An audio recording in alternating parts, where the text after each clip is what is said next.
Ya, esto ya está.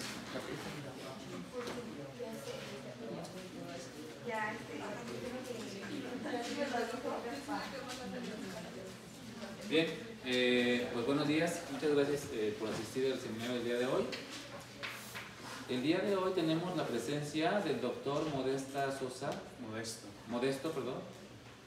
que es profesor titular C del Departamento de Ingeniería Física de la División de Ciencias e Ingenierías de la Universidad de Guanajuato. El doctor Modesto realizó sus estudios de doctorado en Ciencias en la Universidad de Guanajuato y en colaboración con Fermilab.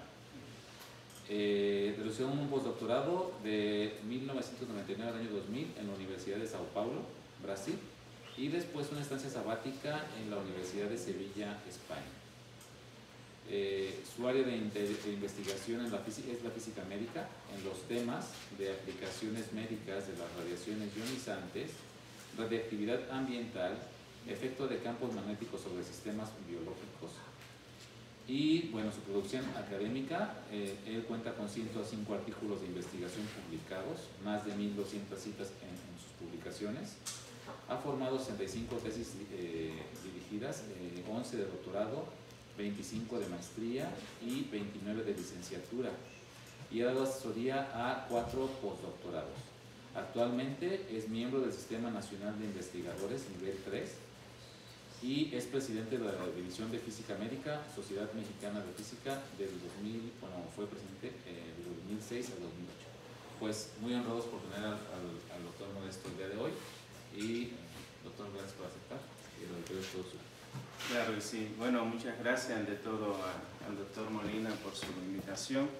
Muy honrado de estar aquí con ustedes y quiero presentar este tema que he decidido el título de la plática presentarlo así como una pregunta: ¿por qué temer a las radiaciones? Porque bueno, creo que intuitivamente nuestro cerebro de manera natural intenta dar siempre una respuesta cada vez que vemos una pregunta. Entonces espero que en el breve instante entre que puse la presentación y que voy a comenzar, ya seguramente todos ustedes están tratando de formular una respuesta a esa pregunta. Veremos si al final coincidimos todos, ¿no? Entonces lo he titulado así y creo que la respuesta que quizá ya está en su cerebro caminando en este momento es demasiado obvia, ¿no? Creo que es trivial preguntarse por qué. Porque pues, las radiaciones son como cuando llega la suegra a la casa, ¿no? Nos dan miedo, producen daño, o sea, nadie duda, nadie pone en duda de que las radiaciones producen daño, pueden producir cáncer y por supuesto hasta la muerte. Un poco desafortunado aquí porque se ven las láminas así todas medias cortadas por esto, pero espero que se vea desde allá, ¿no? Entonces, claro, ¿no? Es obvio, ¿no? Es demasiado trivial la pregunta ¿por qué tememos a las radiaciones? Pero bueno, vamos a intentar ir un poquito más adelante. La pregunta, siguiendo con las preguntas, es: ¿hay radiación en esta habitación? Yo tenía la intención de traer un detector Geiger que tengo en el laboratorio. Como toda última hora no lo encontré porque nuestros laboratorios los mudamos al campus y entonces ahí está medio... hay que buscarlo en algunas cajas, ¿no? Pero la respuesta es sí, hay radiación en esta habitación. ¿De dónde viene esa radiación entonces? Esa radiación, el problema que tiene es que no la percibimos, no se ve, no la puedo ver con nuestros ojos, no se siente, no se puede oír, no se puede oler. Y eso entonces tiene dos vertientes ahí. Por un lado nos da miedo, lo desconocido da miedo. Pero por otro lado, cuando no percibimos nada con nuestros sentidos, nos podemos olvidar de ello y podemos obviar que ahí está. Pero hay radiación en esta habitación y esa radiación viene del espacio. En este momento, todos ustedes están recibiendo 2 muones por centímetro cuadrado de área perpendicular al cenit por segundo. Un muón es una partícula de alta energía que se produce en la alta atmósfera de la Tierra cuando los rayos cósmicos primarios, que son fundamentalmente protones de alta energía que vienen del espacio interestelar, interaccionan con los núcleos de nitrógeno. El nitrógeno es el gas más abundante en la atmósfera. El 70% del gas de la atmósfera es nitrógeno. Y produce una lluvia de partículas que llegan a la superficie terrestre. Una de esas es el muón.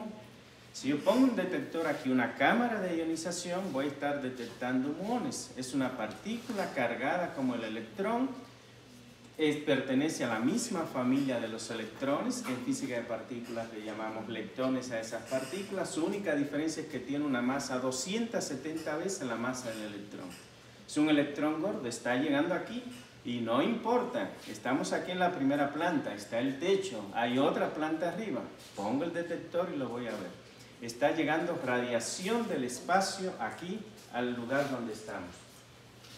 Pero hay radiación en los alimentos que consumimos, hay radiación en el agua que bebemos, hay radiación en los materiales de construcción, en el subsuelo. Hay un gas radiactivo que es el radón que estamos percibiendo. Hay radiación en cualquier parte del subsuelo que yo tomo. Es decir, que vivimos en un medio radiactivo. Por donde quiera que lo vea, voy a tener radiación a mi alrededor. Claro, puedo entonces decir, bueno, lo que voy a hacer es que me voy a encerrar en una esfera de cristal, no voy a comer porque hay radiación en los alimentos, no voy a beber porque hay radiación en el agua que tomamos. Yo compro 1 litro de agua Ciel y ahí hay radio 226 disuelto. No porque no lo imaginamos, ahí está, que lo podemos medir por una técnica que se llama centelleo líquido o espectroscopía gamma. Entonces me voy a encerrar para evitar la radiación cósmica que está llegando. No voy a consumir alimentos, no voy a beber agua, no voy a vivir en una casa construida con estos materiales porque hay radiación en los materiales de construcción. No voy a estar en contacto con el subsuelo porque yo tomo cualquier muestra de lodo de esa cañada que está ahí y la llevo a un espectrómetro y voy a ver que ahí hay uranio 238, torio 234, polonio, protactinio, todos esos radioisótopos que son de vida media larga los voy a encontrar ahí. Porque algunos de esos radioisótopos, como el uranio 238, tienen una vida media de 4.500 millones de años, la edad de la Tierra. Entonces, si esos radioisótopos se formaron, llegaron ahí cuando la Tierra se formó, sigue estando presente. De hecho, en este momento apenas ha pasado una vida media. Los vamos a tener ahí. Pero me voy a encerrar y voy a evitar eso. Ya no vivo en un medio radiactivo. Pero hay radiación dentro de nuestro propio organismo. En nuestro propio organismo hay potasio 40. Y la cantidad de potasio 40 que tenemos en nuestro organismo nos convierte en una fuente radiactiva natural.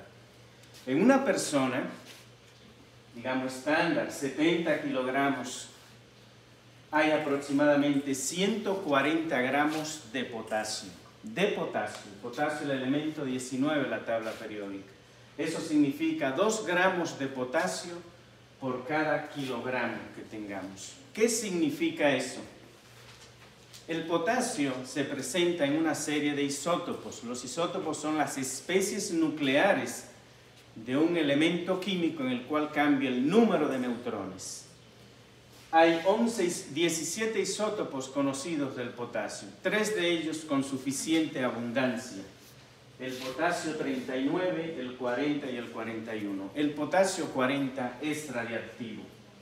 Y el potasio 40 viene en aproximadamente 0.0117% del potasio que existe en la naturaleza.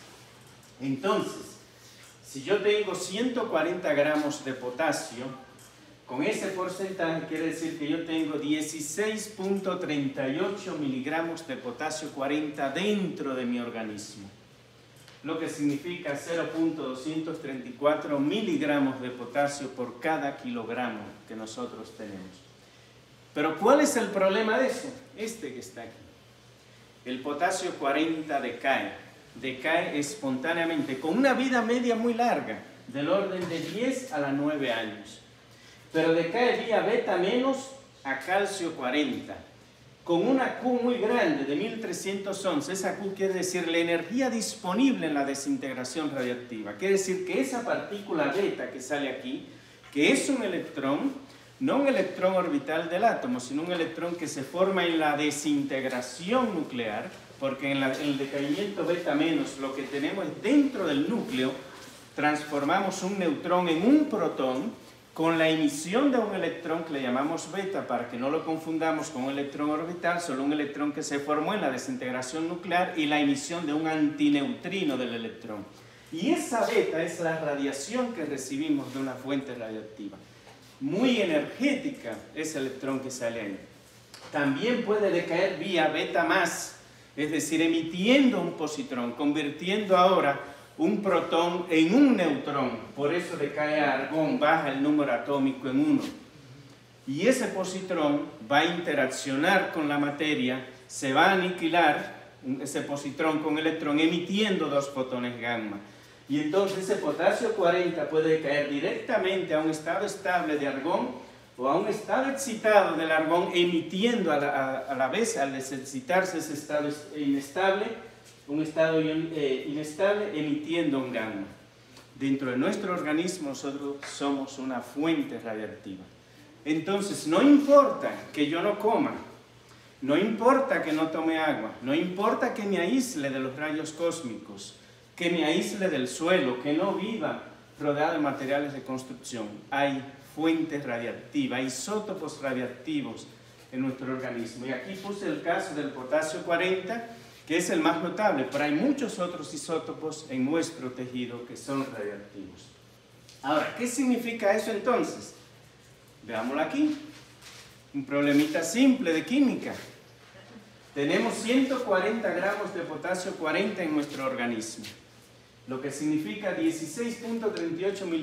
140 gramos de potasio en nuestro organismo, 16.38 miligramos de potasio 40. ¿Cuántos átomos de potasio 40 tengo en mi organismo y qué actividad representa? Simplemente la definición de lo que es un mol. La cantidad de sustancia cuyo peso en gramos es igual al peso atómico del elemento. Entonces, un mol de potasio 40 tiene 39.098 gramos y hay 6.02 por 10 a la 23 átomos. Entonces, yo puedo sacar el número de átomos que tengo en 140 gramos de potasio. 2.156 por 10 a la 24. Y como yo sé que 0.0117% de ese potasio es potasio 40, eso equivale a 2.522 por 10 a la 20 átomos de potasio 40 en nuestro organismo. ¿Pero qué actividad representa eso? La actividad en física nuclear la hallamos como la lambda, que es la constante de decaimiento propia de un isótopo por el número de átomos. Lambda es el logaritmo natural de 2 entre la vida media. Sabiendo que el potasio 40 tiene una vida media de 1.25 por 10 a la 9 años, hago el cálculo, logaritmo natural de 2 entre ese número llevado a segundo, y lo multiplico por n, que es el número de átomos, me da una actividad de 0.12 microcurie. Si yo en mi laboratorio tuviera una fuente radiactiva de 0.12 microcurie, yo necesitaría un permiso de la Comisión Nacional de Seguridad Nuclear y Salvaguardas para poderla tener.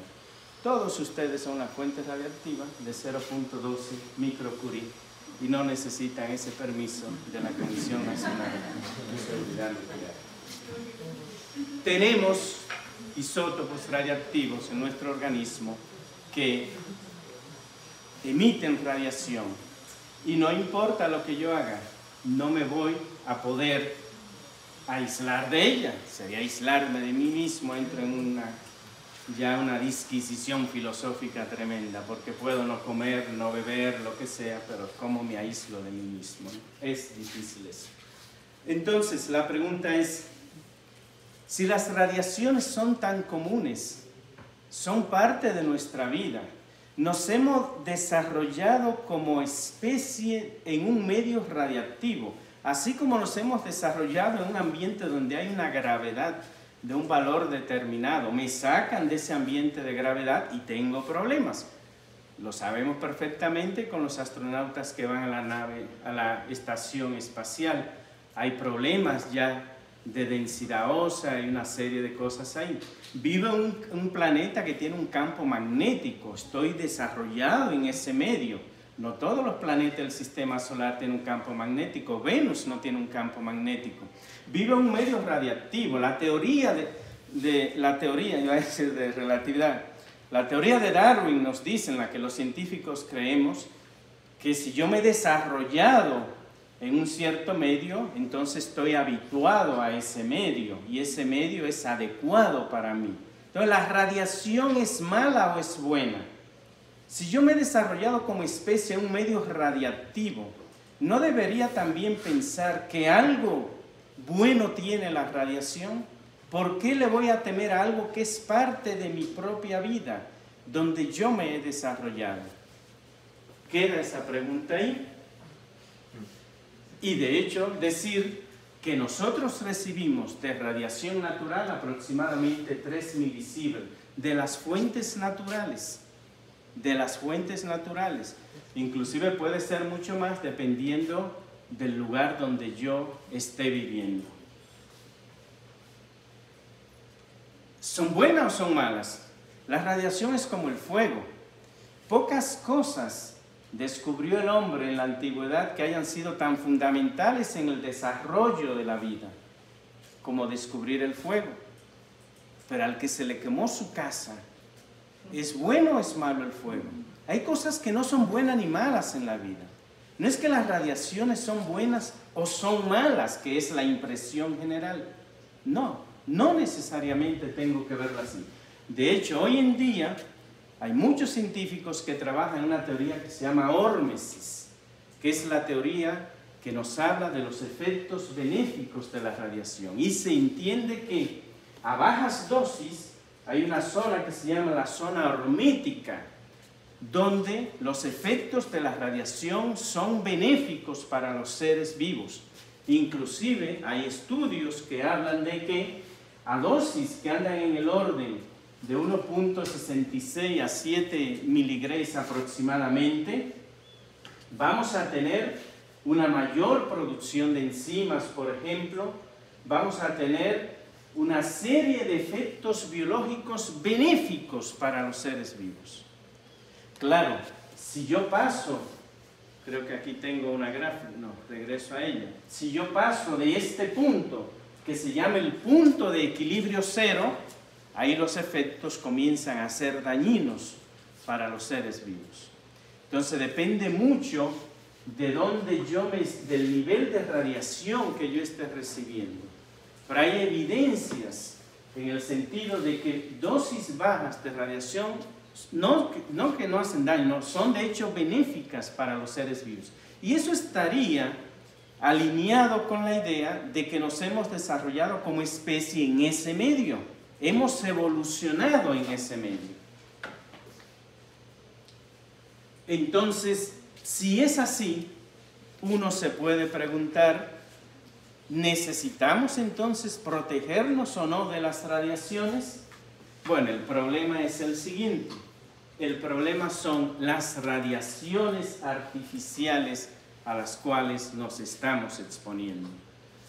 Aquí hay una gráfica presentada por el NCRP. El NCRP es un organismo oficial en los Estados Unidos, es un consejo nacional en Estados Unidos que trata con la protección radiológica, sobre cómo ha aumentado el uso de las fuentes artificiales de radiación en la medicina.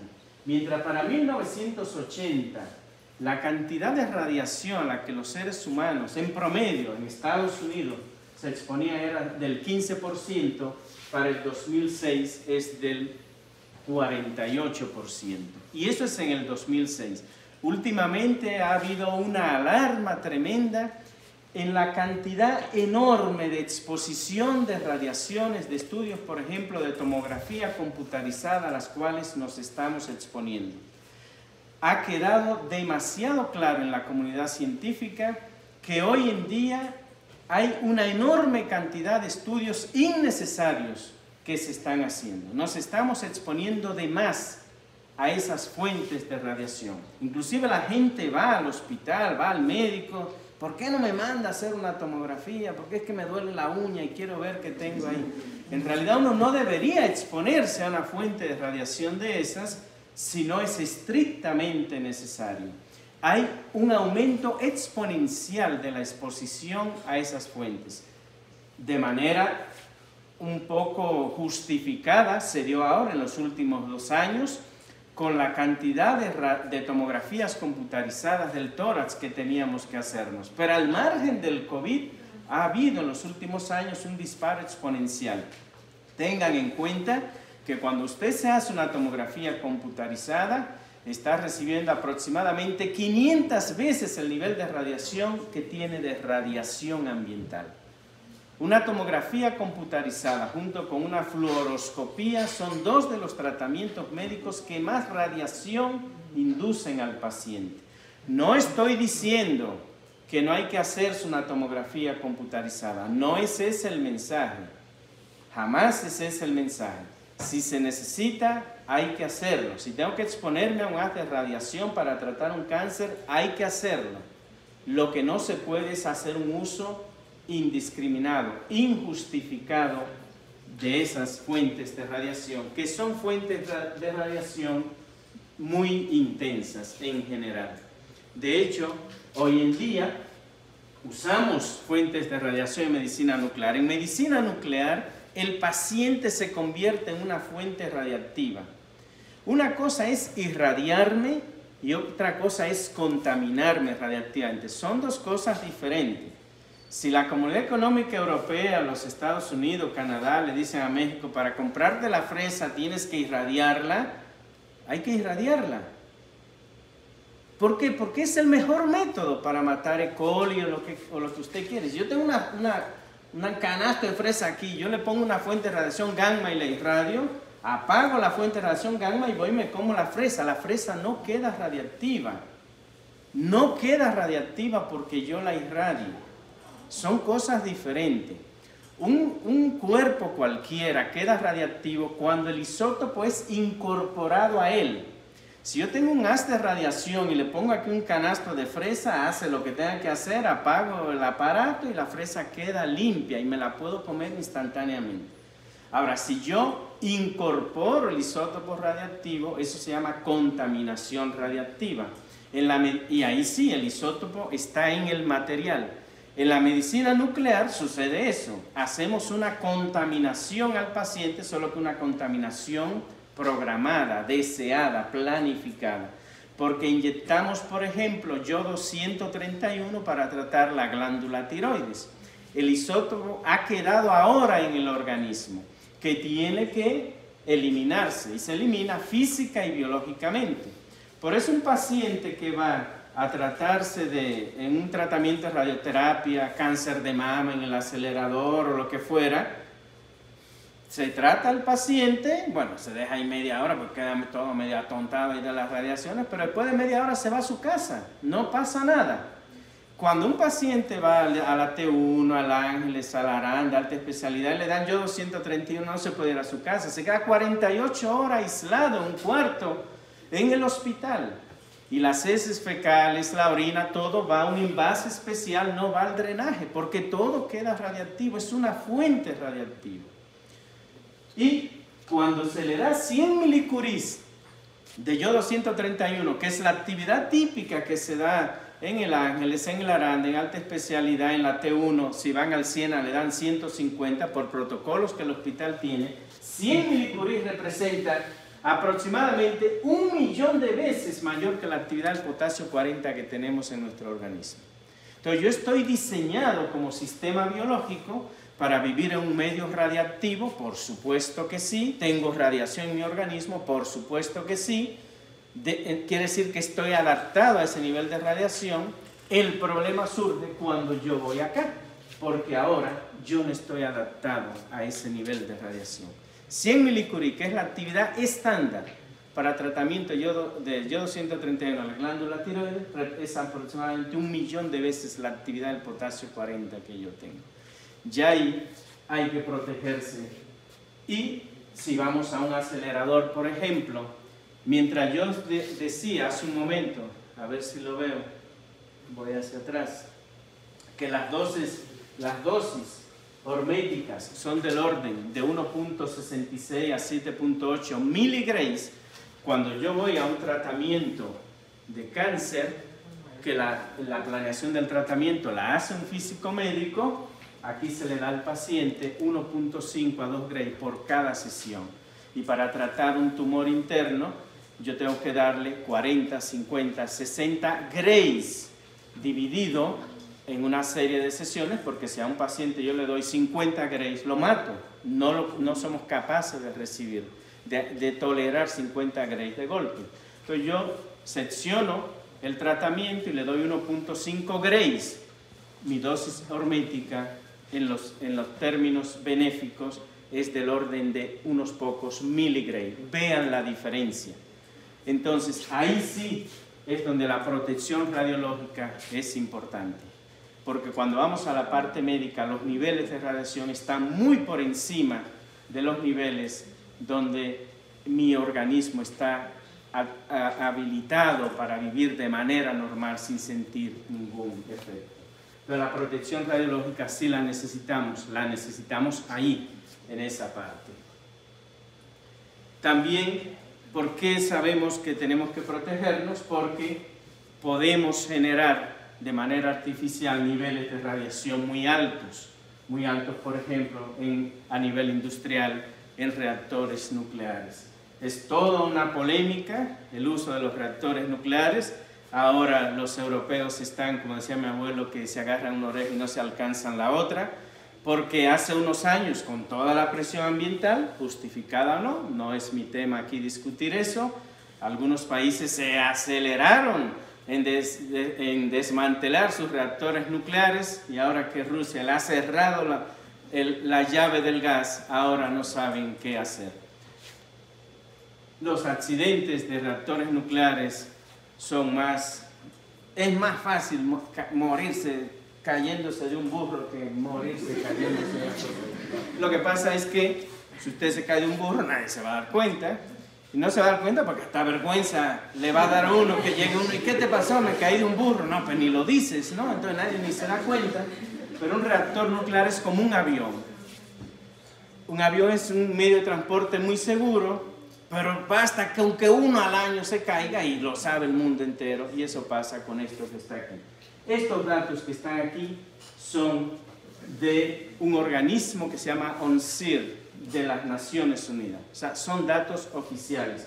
Vean la cantidad de accidentes en instalaciones nucleares que han ocurrido en los últimos años. De 1987 a 2007, vean la cantidad de años que hay, 4, claro, 5, si ahora le agregamos a Fukushima en el 2011.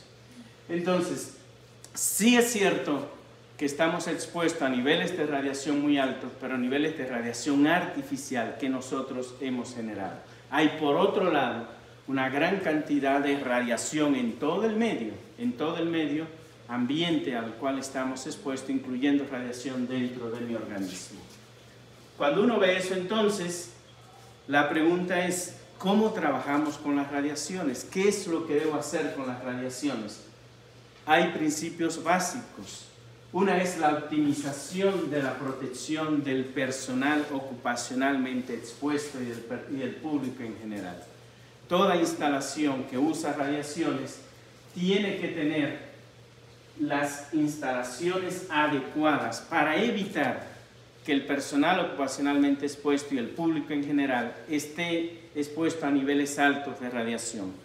Las normas internacionales dicen, si tú estás expuesto de manera natural, que no lo puede evitar, a unos 3 milisieverts por año, no deberías exponerte más de eso a 5 milisieverts como máximo. Para el público en general, el nivel de dosis establecido por el ICRP, que es el International Commission for Radiation Protection, es de 5 milisieverts para el público en general. Y para el personal ocupacionalmente expuesto y el personal médico, ese nivel sube a 50 milisieverts. porque son más resistentes a la radiación los técnicos que trabajan en el hospital y los médicos. No, no es que son más resistentes. Lo que pasa es que si al técnico que está en el equipo de rayos X yo le pongo un nivel por ley de 5 milisieverts, que no se pase de ahí, va a trabajar enero y febrero y ya no puede trabajar más. Porque si ustedes han visto, a esos técnicos se le da un portadosímetro que tiene 2 cristales de fluoruro de litio dopado con magnesio y titanio, que es el sensor típico de radiación que se utiliza en el hospital. Ese se mide una vez al mes. Llega el 30 de enero, 31 de enero, se le quita y se le da uno nuevo, y ese se manda a medir y se va sumando la cantidad de radiación que recibe durante el año. La COFEPRIS dice, y las normas internacionales, COFEPRIS toma esas normas de normas internacionales, no debe sumar más de 50 milisieverts al año. Si en junio ya le dio los 50 milisieverts, el patrón está obligado a quitar el técnico de esa área y llevarlo a un área donde no haya radiaciones. Debería mandarlo esos 6 meses a Puerto Vallarta con todo pagado. No lo hacen así, lo mueven a un área donde no estén expuestos a radiaciones. Pero si yo, en lugar de 50, hubiera puesto 5 milisieverts, en un mes lo cubre o en 2 meses lo cubre. Entonces ya tampoco hay un balance ahí. Bueno, te estoy pagando tantos miles de pesos, hay un riesgo en tu trabajo para que el sistema funcione. Al POI y al personal médico se le ponen 50 milisieverts por año. Esa es la idea. Y, por supuesto, que hay que asegurar que el paciente reciba la mínima cantidad de radiación. Si para tratar un cáncer yo debo darle 1.5 grays para tratar un tumor, no le puedo dar 2 o no le debo dar 2, como no le debo dar 1 tampoco. Tan mal es que yo le dé 2 como que le dé 1. De hecho, hay un problema muy clásico que se puede resolver y está aquí en un libro que está en la biblioteca, se llama Intermediate Physics for Medicine and Biology. Y el problema es el siguiente: para que una persona tenga leucemia, que la enfermedad ya sea aparente, los síntomas, necesita 10 a la 12, o sea, 1 billón de células leucémicas en su torrente sanguíneo. Y el problema, el cálculo que se hace ahí es lo siguiente: supongamos que se da un tratamiento excepcional y queda una sola célula que no se mató. Una sola. Imagínense tener 1 billón de células. ¿Qué tratamiento es el que voy a hacer? Que voy a matar todas y solo una se me perdió ahí detrás de algo y no la encontré y no se mató. ¿En cuánto tiempo la persona tiene leucemia otra vez?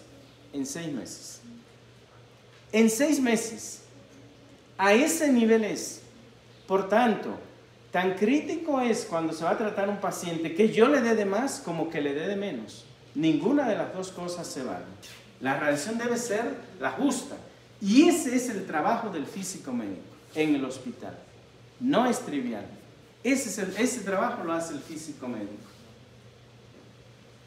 La protección radiológica tiene algunos principios fundamentales que se deben tomar en cuenta. Primero, la exposición a la radiación durante un procedimiento médico necesita estar justificada. Si yo puedo hacer un estudio de ultrasonido, un estudio de resonancia magnética nuclear, no tengo que hacer un estudio de tomografía computarizada, tiene que estar justificado.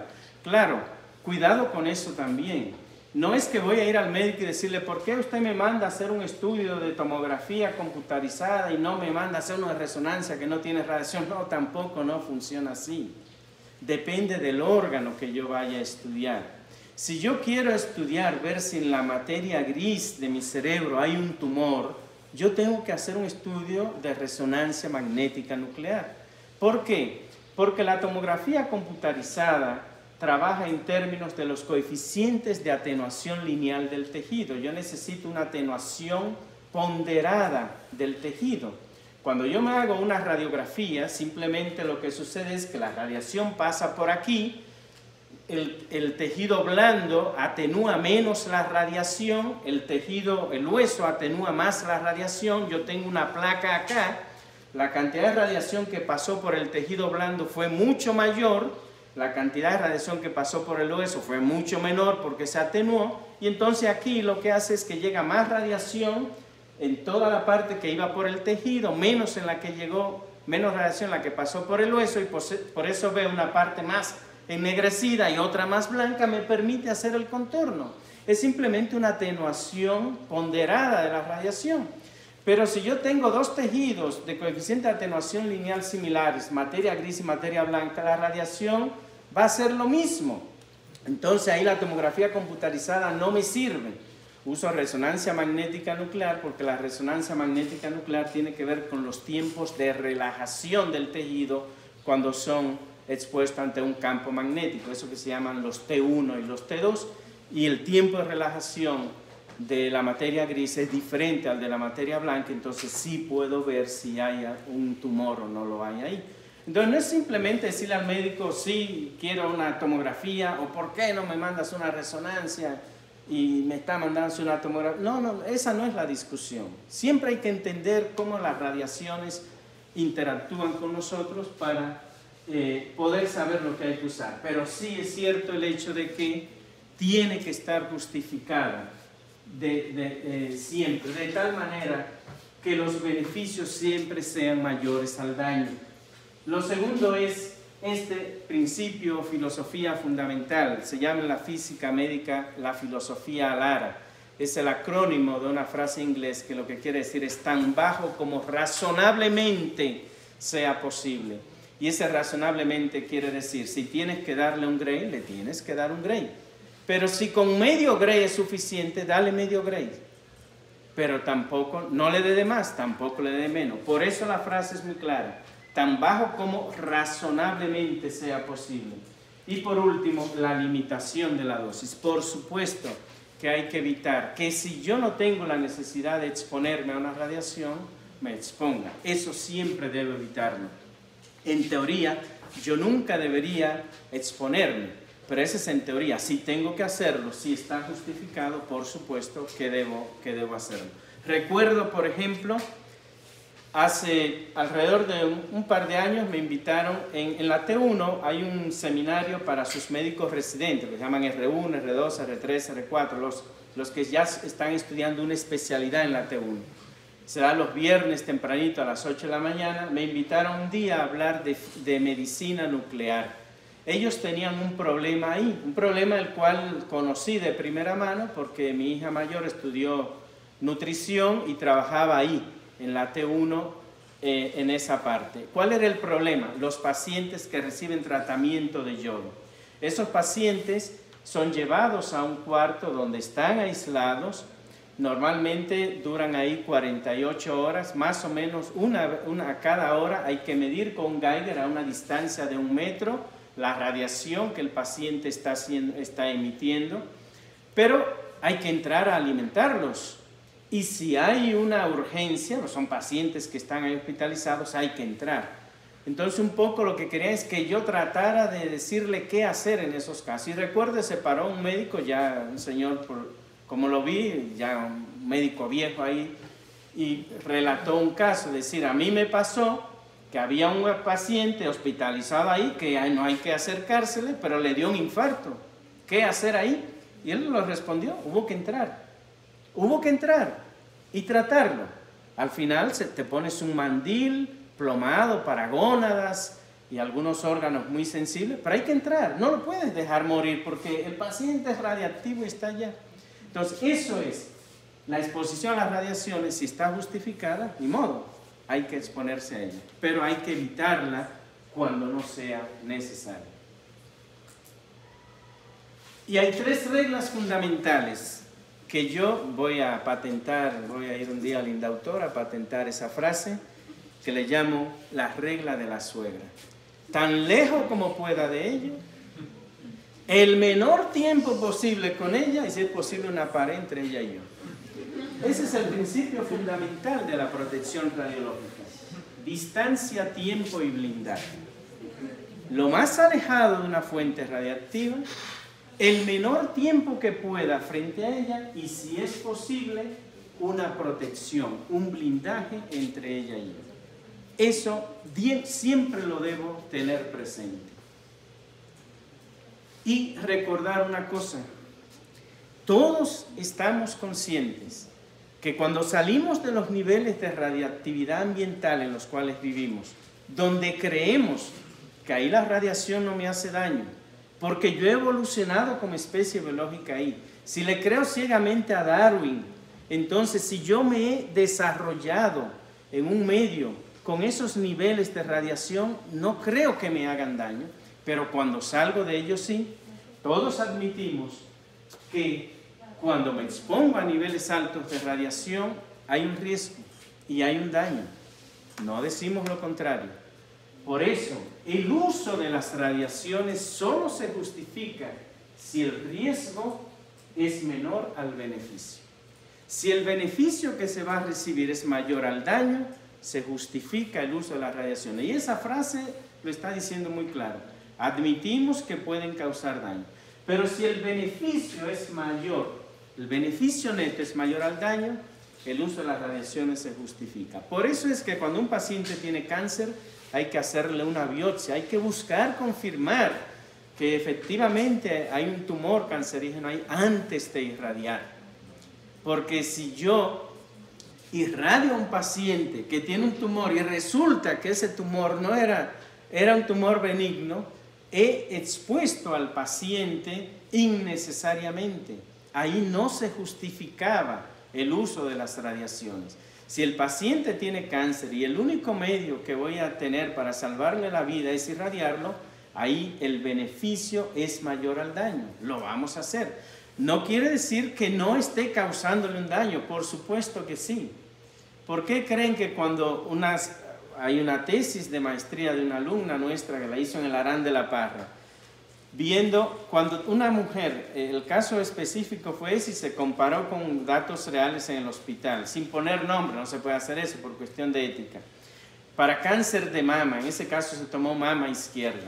Cuando una mujer la van a irradiar para un cáncer de mama, no es que viene y se le da 1.5 Gray al tumor, no se hace eso. Lo que se hace es que se meten haces de radiación por diferentes partes. Entonces, si han visto un tratamiento de eso, han visto el acelerador, es impresionante verlo desde fuera, ¿no? El que está ahí adentro recibiendo la radiación, quién sabe qué sienta. Pero desde fuera es muy bonito, porque todos esos hospitales tienen una pantalla donde uno lo ve desde afuera, ve todo el acelerador, todo lo que está haciendo. Usted ve al paciente acostado y el acelerador se mueve prácticamente en 360 grados y gira y da todas las vueltas. ¿Qué es lo que está haciendo? Y eso lo hace el físico médico, hace la planeación del tratamiento. Entonces, con el médico oncólogo se define, se le van a dar 50 Gray en 25 sesiones de 2 Gray. Entonces tenemos que dar 2 Gray por sesión a una región del tumor. Pues no vengo y le meto 2 Gray así. Yo le meto 0.5 Gray así, 0.5 Gray por aquí por la espalda, otro 0.5 Gray por acá, otro 0.5 Gray por acá. ¿Para qué? Para focalizar en el tumor 2 Gray y que el tejido sano por donde la radiación está pasando para llegar al tumor no esté expuesto a tanta radiación, porque estamos seguros de que vamos a causar un daño. Las radiaciones ionizan, y si ionizan quiere decir que rompen los enlaces covalentes de baja energía de nuestras macromoléculas biológicas como el ADN. Por eso es que se producen ahí problemas en el ADN. Son enlaces de baja energía, esos enlaces covalentes que tenemos ahí, y se rompen con mucha facilidad. Producimos mutaciones y ahí viene una enorme cosa. Hay quienes se atreven en estas nuevas teorías de la hormesis a plantear que la teoría de Darwin, en esa que todos los científicos creemos, es correcta, pero que la simple teoría de Darwin probablemente no sería capaz de explicar la enorme diversidad biológica que tiene el planeta en el tiempo que la vida existe en este planeta. Que algún agente externo, además de la teoría de la evolución, pudo haber influido en generar esa enorme diversidad biológica.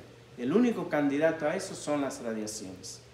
Nuestro planeta estuvo expuesto a niveles de radiación mucho mayores que los que hoy día estamos expuestos. Eso, por supuesto, son teorías de quienes se atreven todavía a plantear cosas más polémicas aún. Que las radiaciones pudieron haber jugado junto con la teoría de la evolución, que nadie niega, a esa enorme diversidad biológica en el planeta. ¿Por qué? Porque producen producen mutaciones y estuvimos expuestos antes a niveles mayores. Entonces, ningún uso de la radiación ionizante se justifica si no representa un beneficio neto para el paciente.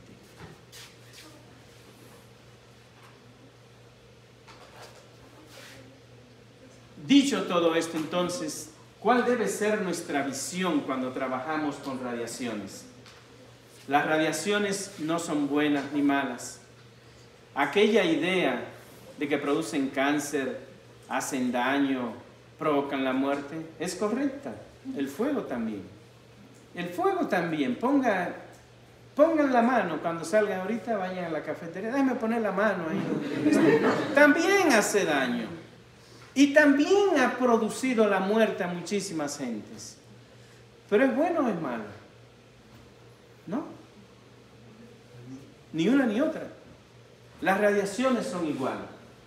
Las radiaciones son, siempre digo, que no hay que tenerle miedo. A las radiaciones es como a mi padre.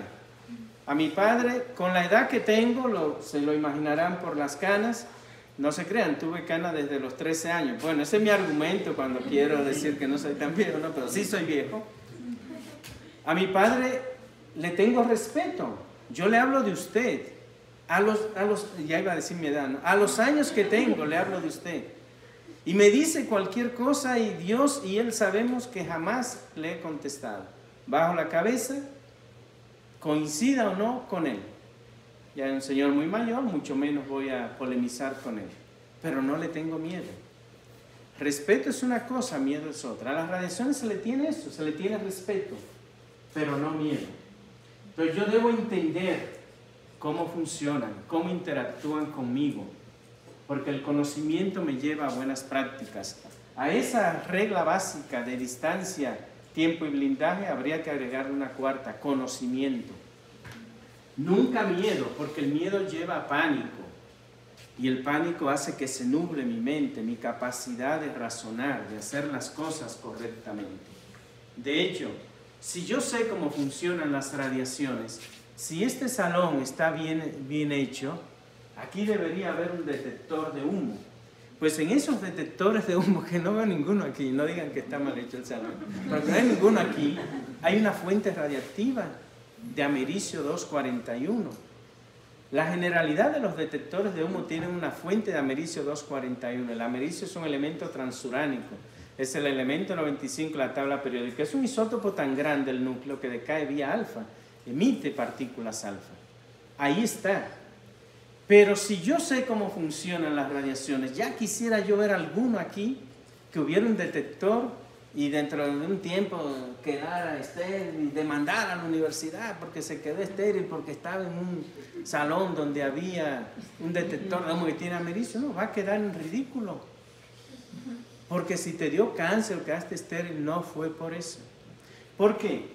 Porque las partículas alfa, que no son más que núcleos, un estado ligado a núcleos de helio, 2 protones y 2 neutrones, emitida por los radionúclidos de Z muy alto, arriba del bismuto, del 83, todos decaen de esa manera, se detiene con una hoja de papel.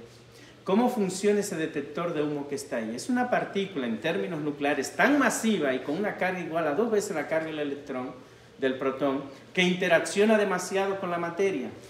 Está el detector de humo, está la fuente radiactiva, está emitiendo, el circuito está detectando. Cuando llega el humo, ese aire más denso detiene a la partícula alfa. Se detiene con la piel muerta. Entonces, si yo sé que una fuente de alfa funciona así, yo pude haber puesto mi fuente de alfa aquí y durar esta hora acá. No me va a dar cáncer por eso. Se detiene con la ropa, con la piel muerta. Claro, ¿qué debo yo saber? Que yo no puedo jamás tocar una fuente que tenga una alfa. Porque si yo tengo una herida y esa partícula alfa ha entrado a mi organismo, así como no entra, no sale. Lo peor que me puede pasar como radiación interna es contaminarme con una fuente de esa. Entonces, si yo entiendo cómo las radiaciones funcionan, entonces sé cómo me puedo proteger de ellas. Si en lugar de una alfa tuviera una fuente que emitiera beta, como el estroncio 90, por ejemplo, bueno, ya se detiene, no con la mano, pero con una lámina de aluminio. Si en lugar de eso fueran rayos X, ya penetra un poco más. Si son rayos gamma, penetra un poco más, y así sucesivamente. Por eso, cuando un paciente va al hospital a tratarse de un cáncer, si es un tumor interno, ¿qué le vamos a hacer? Irradiarlo con gamma, con fotones. Si es un tumor externo, ¿qué se hace? Se irradia con electrones. Porque un tumor interno no lo puede irradiar con electrones porque el electrón no entra. Entonces, ese conocimiento me permite saber cómo manejarlo y cómo protegerme de las radiaciones. Simplemente hay que entender el camino por el cual vamos a transitar. La conclusión aquí es, ¿por qué temer a las radiaciones? ¿Por qué temer a algo que es parte de mi ambiente, que lo tengo dentro de mí mismo? La respuesta es, no tengo que temer. Tengo que entender cómo funcionan y en base a eso saber cómo protegerme. Las radiaciones no son ni buenas ni malas. Muchas gracias.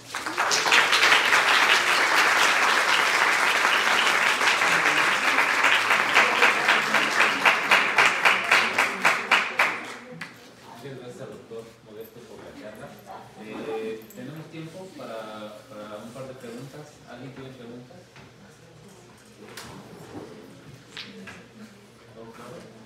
¿Todo claro? Sí, adelante, doctor. Hola. Mi nombre es Soraya. Yo tengo preguntas precisamente de lo que comentas de la parte de la física, de los físicos médicos. Ajá. Y la parte de estos dosificadores. ¿Cómo? ¿Parte de qué? De los dosificadores para medir la radiación. Dosímetros. De los dosímetros. Ajá, perdón, de los dosímetros. ¿Cómo podemos, como ingenieros biomédicos, tratar de que se sistematice y de que Cofepris tenga una rigurosa visualización hacia este lado? Porque efectivamente, cuando están en las UMAES, pues sí hay esta relación o este cuidado. Pero cuando son técnicos de empresas externas al propio hospital, no se cuida. Entonces, ¿qué tendríamos bajo su criterio? ¿Qué se tendría que hacer en ese aspecto para que se pueda ir como haciendo algo paulatina esa regulación y que todos los técnicos que están expuestos, no nada más a resonancias magnéticas, sino a fluoroscopías o por ejemplo rayos X, la tengan? Sí, a mí me parece que lo primero es que México necesita aumentar la masa crítica de físicos médicos. Hay una deficiencia muy importante de físicos médicos aquí en este país. La ley dice que donde quiera que haya un equipo de radiación en el hospital debe haber un físico médico. Y eso no existe, no se da así. De hecho, no hay que decir nombres, pero aquí en León, que es una ciudad que tiene una instalación hospitalaria muy importante, hay hospitales donde el encargado de seguridad radiológica no es un físico médico. Entonces, aún el hospital es muy importante acá, hay gente que son ingenieros, hasta ingenieros civiles, se va y se hace un curso al ININ, el curso de encargado de seguridad radiológica que dura un mes, y con eso se habilitan las personas para trabajar en los hospitales en física médica, porque no hay suficientes físicos médicos. Entonces me parece que es por ahí donde comienza, en que no hay una masa crítica de físicos médicos y quizás, por supuesto, hay cierta culpa también de las instituciones educativas, ¿no?, en formar físicos en esa dirección. Hay que decir que un físico médico, un encargado de seguridad radiológica en un hospital como el Aranda, el Ángeles, tiene un sueldo superior al de un profesor acá de la universidad. Los sueldos son muy buenos para los físicos médicos, pero no tenemos la masa crítica. Me parece que por ahí es lo primero. Habiendo una masa crítica y una masa bien formada, profesionistas bien formados, entonces creo que sí se puede generar y levantar la voz. En México solamente hay dos instituciones que forman físicos médicos como tal. Es la UNAM, el Instituto de Física, y la Universidad Autónoma del Estado de México. Pero consideremos un país de 130 millones de habitantes, 32 estados, no sé cuántas, bueno, 32 universidades públicas estatales, todas las tecnológicas, todas las privadas, en solo 2 universidades se forman. Y la cantidad enorme de equipos médicos de radiación que hay en los hospitales. Entonces creo que básicamente el problema en México es ese, y es el problema en toda América. Lo otro es que es algo que se discute mucho en la División de Física Médica, lo conozco. Hubo un periodo en el que fui presidente de la División de Física Médica, bueno, de hecho hago el anuncio. Ahora en el Congreso Nacional de Zacatecas, participé en el Congreso y en la reunión que tiene la División de Física Médica. El próximo simposio de Física Médica, que es en el 2024, va a ser aquí, lo vamos a organizar nosotros. Es el congreso que organiza, el simposio que organiza la División de Física Médica de la Sociedad Mexicana de Física. Otra cosa que se ha trabajado mucho, no solo en la División de Física Médica, sino lo que se llama la ALFIN, la Asociación Latinoamericana de Física Médica, es olvido el nombre, por ejemplo, sé que para ser abogado o arquitecto hay que pertenecer a un colegio, ¿no? Creo que se llama colegiarse los profesionistas. Bueno, colegiar a los físicos médicos. Que nadie que no sea físico médico pueda trabajar como físico médico, ¿no? Así como nadie puede ir a ejercer de médico si no tiene una cédula profesional no sé qué, pero solamente tiene que ser.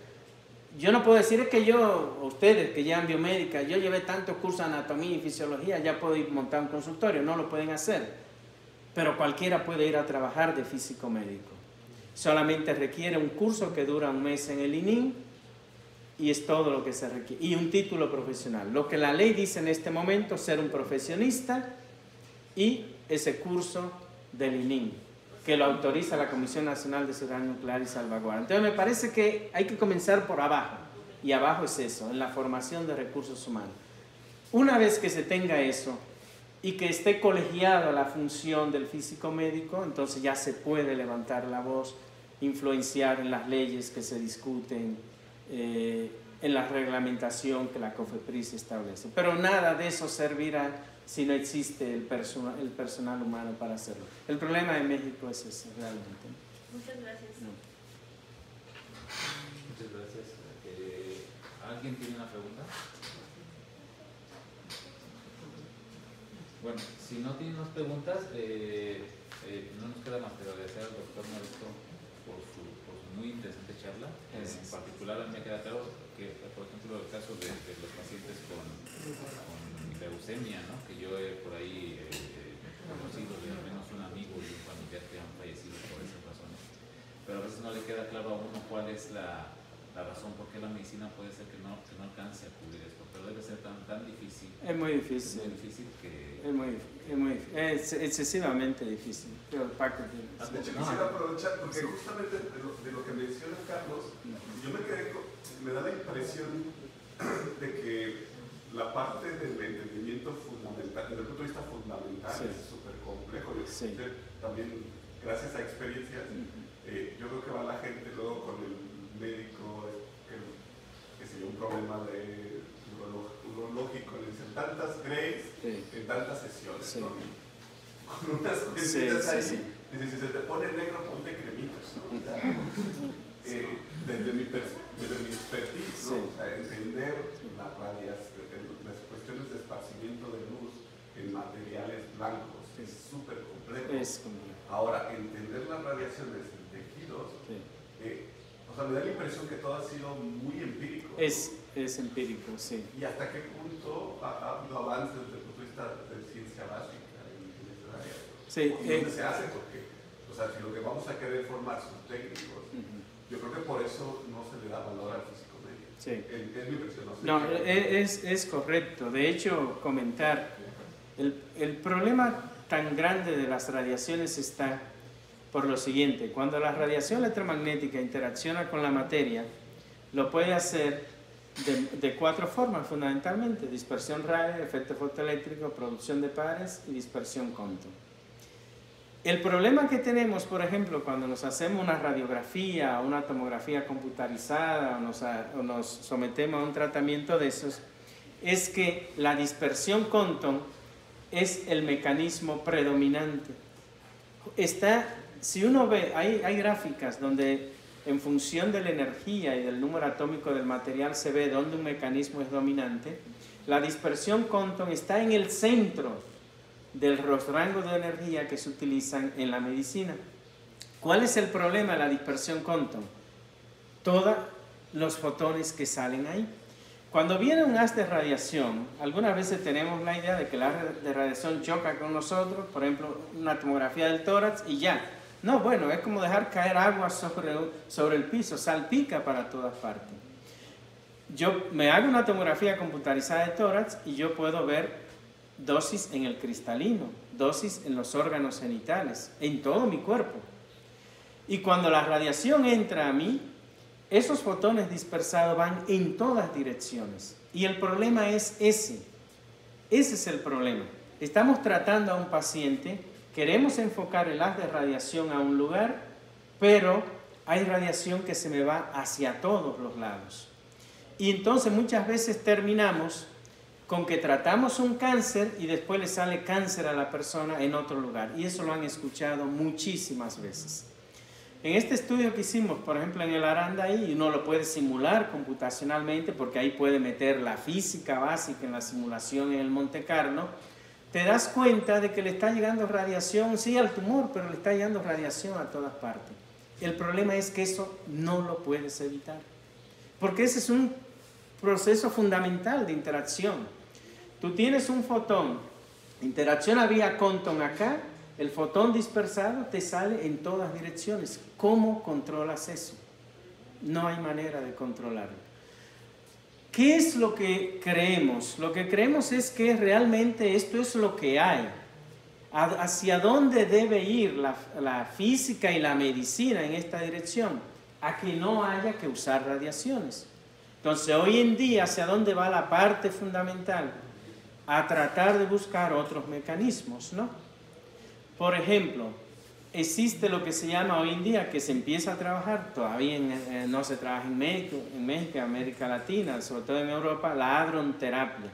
En lugar de yo estar irradiando con electrones, con fotones desde afuera, lo que hago es que yo inyecto un radiofármaco y con hadrones, y hago que esos hadrones vayan sobre el tumor y entonces por su masa y todo no pueden viajar ahí. Y entonces la radiación quede solamente en la parte que quiero, ¿no? Digamos, hacia ahí va la investigación. O a las cuestiones, todas estas cuestiones biológicas, ¿no? Manipulaciones biológicas, todo eso por ahí irá. Por lo pronto, digamos, esto es lo que hay. Yo siempre he dicho que cuando se dice que curamos el cáncer es, sí, me dio cangrena en el dedo, me lo corta, ya no tengo cangrena, ¿verdad? No, ya no tienes cangrena, tampoco tengo dedos, pero no tengo cangrena. Con la radiación hacemos algo similar, ¿no? Muerto el perro, se acabó la rabia, entonces te matamos el tumor, sí, ya no tiene. Claro, dentro de 5 años puede volver a salir y es muy común que eso pase. Entonces, el problema fundamental con las radiaciones es ese. Digamos, el punto de vista básico sí se entiende. El problema es cómo tú limitas eso. Cómo yo le digo al fotón que viene, interacciona aquí, pero ya no salgas dispersado para allá. No hay una manera de hacerlo. Lo que se ha hecho es, en los equipos de radiografía, si yo tengo mucha dispersión Compton, me quiero hacer una radiografía, eso produce una especie de neblina que daña la calidad de la imagen radiográfica. Entonces los equipos de radiografía lo que hacen es que tienen un sistema para captar esos fotones. Eso sí, pero ese sistema está fuera del cuerpo, no metido en el cuerpo. Viene la radiación, genera una serie de fotones que me va a dañar mi película radiográfica, capturo todos esos fotones antes de que lleguen a la película radiográfica.